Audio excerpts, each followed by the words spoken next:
غزہ پر اسرائیل کی بہمانہ کارروائی مسلسل جاری ہے۔ 21 مہینوں سے جاری اس جنگ میں 60,000 سے زائد فلسطینی مارے جا چکے ہیں۔ غزہ کی وزارت صحت نے منگل کو جاری اپنے ایک بیان میں کہا کہ 7 اکتوبر 2023 کو حماس کے حملے کے بعد سے مہلکین کی تعداد 60,035 ہو گئی ہے اور اس دوران 1,75,870 افراد زخمی ہوئے ہیں۔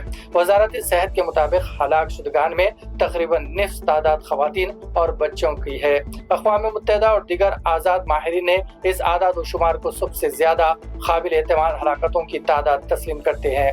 اسرائیلی حملوں نے غزہ کے بڑے علاقے کو تباہ کر کے رکھ دیا ہے۔ تقریباً 90% آبادی کو منتقل ہونا پڑا ہے اور غزہ میں خوفناک انسانی بحران پیدا ہو گیا ہے، جس کی وجہ سے ماہرین نے قحط کی وارننگ دے دی ہے۔ اس درمیان خوراک بحران سے جڑے بین الاقوامی اتھارٹی نے کہا کہ اس وقت غزہ میں بھوک مری کے سب سے خراب حالت پیدا ہو رہی ہے اور اگر فوری کارروائی نہیں کی گئی تو اس سے بڑی تعداد میں لوگوں کی جان جانے کا اندیشہ ہے۔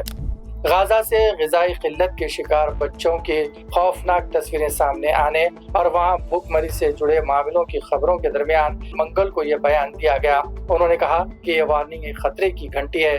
رپورٹ میں تصدیق کی گئی ہے کہ اپریل سے جولائی تک 20,000 سے زائد بچوں کو عدم تغذیہ کے سبب علاج کے لیے بھرتی کرایا گیا، جن میں سے 3,000 سے زائد سنگین طور سے عدم تغذیہ کے شکار ہیں۔